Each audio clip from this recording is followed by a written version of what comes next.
They told me no one had lived in that house for 30 years. So why did I see someone open the door and wave me inside? I was driving through northern Wyoming during a blizzard so thick it erased the world beyond my headlights. The GPS lost signal hours earlier, and every road marker looked identical beneath the drifting snow. I kept going because turning back was just as dangerous, and because I thought I saw a faint light ahead. A single porch light. The house stood at the very end of a narrow, snow-choked road. 2 stories. Old wood siding, a tall chimney leaning slightly. No tire marks around it. No footprints, nothing to suggest anyone had been here recently. But the yellow glow from the porch bulb looked warm and inviting. I pulled up slowly, engine struggling in the cold. I remember thinking, finally someone who can tell me where the main road is. Then the front door creaked open. A woman stepped out, at least I thought it was a woman. She wore a long, dark coat and her hair hung straight and wet, like she'd been outside moments earlier. She raised her arm and motioned for me to come in, not waving, beckoning. I rolled down the window a crack and shouted, "Ma'am, is everything all right?"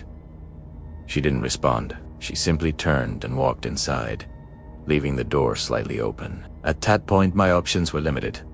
The storm was getting worse. Wind hammered the sides of my car, shaking it like a toy. I grabbed my coat, stepped into the freezing air, and trudged toward the house. Snow deadened every sound. Even my footsteps seemed muted. Inside, the house was warm, but only in the small entryway. The rest of the interior was strangely cold, as if the heating hadn't worked in years. The furniture was old-fashioned, covered with layers of dust. Sheets hung over abandoned chairs. A rotary phone sat on a table, but the woman was nowhere to be seen. "Hello," I called out. "I'm lost. I just need directions." Silence. I stepped deeper inside and noticed something unsettling. There were no footprints, no wet prints leading from the door, no disturbance in the dust. She couldn't have walked through here. Then I heard it, a slow, dragging sound above me. Something like footsteps but heavier. A long pause between each one. I looked up. The ceiling creaked. I backed toward the door, but it slammed shut on its own. The dragging sounds moved toward the top of the stairs. And then, just barely visible through the dusty railing, I saw her. The woman. But not quite. Her head tilted at an unnatural angle, hair dangling over her face. Her coat was torn, shredded down the back, as if something had clawed through it, and she was holding the railing with fingers far too long, thin, pale, jointed in strange ways. She didn't blink. She didn't breathe. She just stared down at me. Then she whispered, in a voice like wind through broken glass, "You shouldn't have come down this road." My entire body froze. I couldn't speak, couldn't move. She stepped down one stair, then another. The wood groaned beneath her like it was about to snap. I grabbed the doorknob. It wouldn't turn. She kept coming. Finally, in pure panic, I threw my shoulder against the door until it burst open. I ran back to my car, slipping, falling, scrambling. I didn't look back until I was inside with the lock slammed down. When I did, the house was completely dark. Porch light off. Door shut. No footprints behind me, like it had never been occupied at all. I made it to the highway at dawn and reported the house to the nearest ranger station. He told me something I'll never forget. There is no house at the end of that road. It burned down in '92 with a woman inside.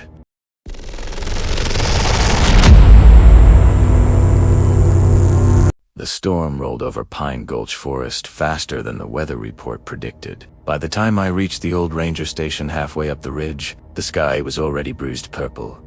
Thunder curling around the mountains like a warning. I was hiking alone my first solo trip, and the station was supposed to be abandoned for the season. The park website said so. The map posted at the trailhead said so. Everything said so. But when I pushed open the heavy wooden door, rainwater dripping from my jacket, a man in a ranger uniform sat behind the desk. He didn't look up. Sorry, I said, catching my breath. I thought this place was closed.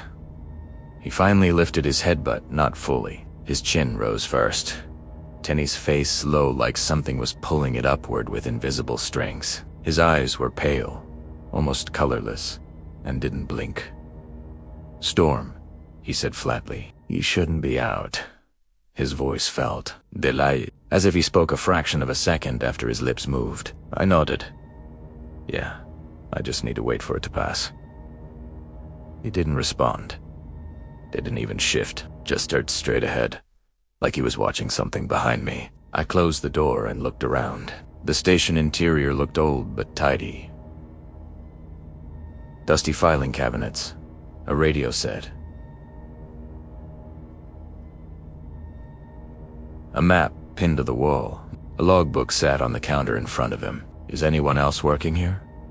I asked. No, he said instantly.